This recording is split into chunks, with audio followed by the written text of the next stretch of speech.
Hey guys, Helen the Russian here again. So, Kevin the entrepreneur made a very interesting video. I mean, he makes a lot and most of them are very informative.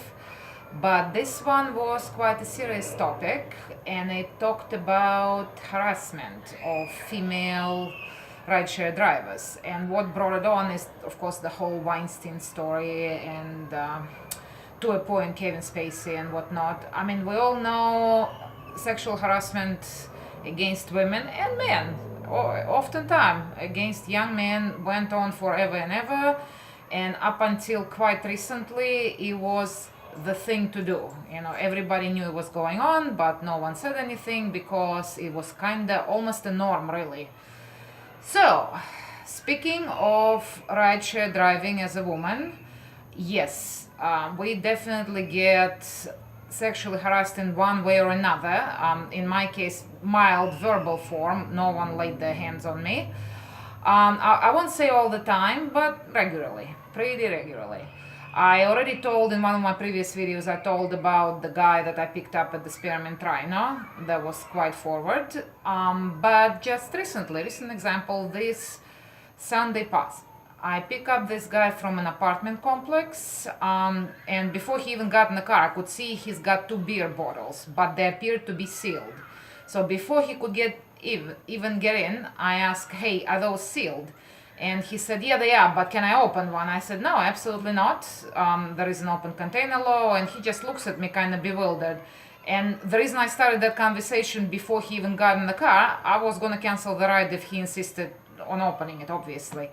But now he gets in the car, and I kid you not, we haven't even pulled out of the apartment complex. He's like, "So are you married?" See, I sincerely doubt he would ask that the male driver first thing. I mean, mind if the conversation went, we were talking about something else as an aside, he'd go, "Oh, but are you married?" and whatnot. But no, straight away. And I knew where this is all. Oh, and by the way, he was going to Hooters Casino. If that tells you anything, with two of his own beer bottles, and that should tell you something as well. So I knew where it's gonna go, and it was a long ride. He was, for the locals, I picked him up like in Henderson beyond Boulder Highway.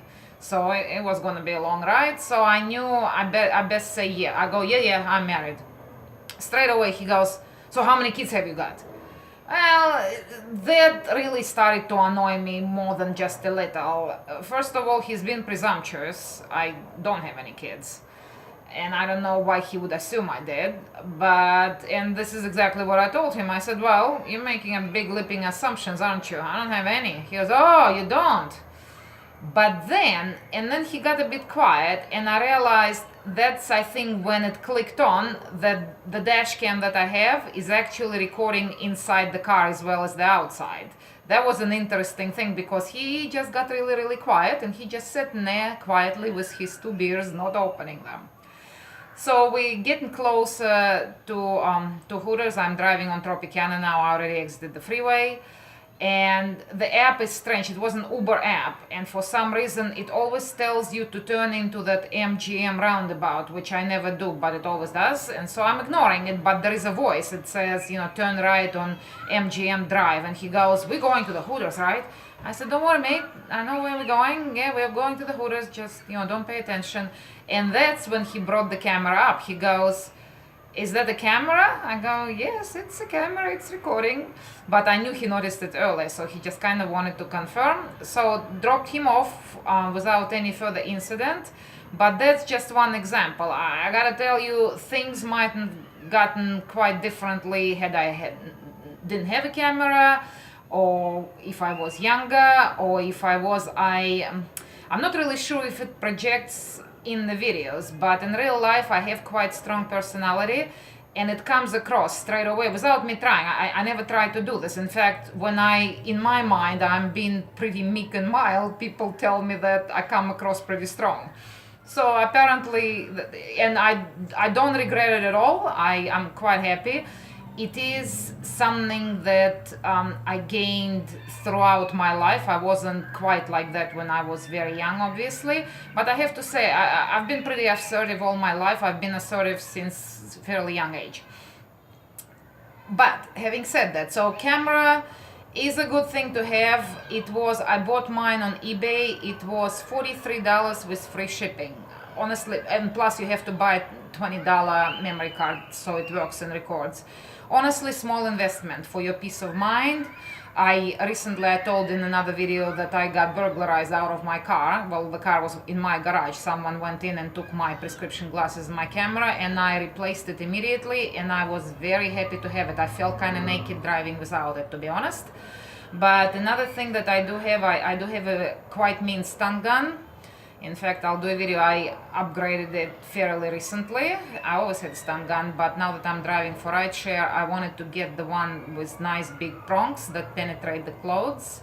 And I have it quite handy in a location in my car that I can get to it without the other person realizing that I'm looking for it. And so in my mind, if things start get really hairy, like I can sense that things gonna go bad, and it's somewhere where I can reach without taking my other hand off the wheel. So I'm gonna get hold of it and turn it. If you had a stun gun, you know there is a button on one side which you need to push so it's ready to go, and then there is a button on the other side when you push when you actually want to discharge it. So yep, I have it all prepared. But bottom line of the whole thing, ladies who drive, just be careful. I'm sure you're aware, but trust your instincts. Remember that you can end any ride at any time. And to people who do stupid things in Vegas, and that's stupid things in general, you got to understand, and this message obviously for out-of-towners, we love tourists, we genuinely do, because our economy thrives on tourism. We really appreciate it. Truly, when people come in here and spend money and have a good time, it's fantastic. We are quite happy to accommodate it. The fine line is, don't be stupid. And we all know Las Vegas is an adult city, and we're all adults, and you know what I mean when I say don't be stupid. You know when you start being stupid. Main reason why is a lot of tourists are not aware that Las Vegas has a lot of different laws that are very officially selectively enforced. And it's a very official term, and that's what's happening, and it's been happening for decades. Which means that as long as you behave in a reasonable manner, you can go along doing certain things.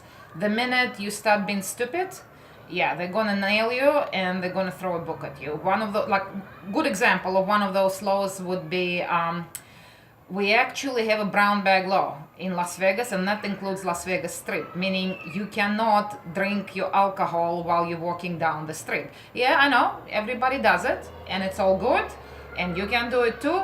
However, the minute you're gonna be stupid, this is the first thing they're gonna grab you for, because you're actually breaking the law, so they have every right to arrest you. That's you already gave them the reason right there.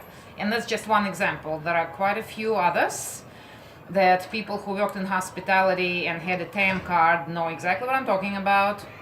It's something locals have to do when we work for the casinos. So bottom line of it is, enjoy yourself. By all means, have a good time. Don't be stupid. I know our Las Vegas police in the past caught a lot of flack for enforcing the rules. And I was always great supporter of Las Vegas police, because many years ago when it really mattered, they came through for me, and I will never forget it. But more recently, after the shooting, I think police got a lot more appreciation for what they do. But that aside, although it's very tragic event, but it illustrated why, especially in Las Vegas, police has to act the way they do, because there are just so many people around at any given time. The minute you start being stupid and become potential threat for all these people, they need to do something to subdue you. They need to, they have to.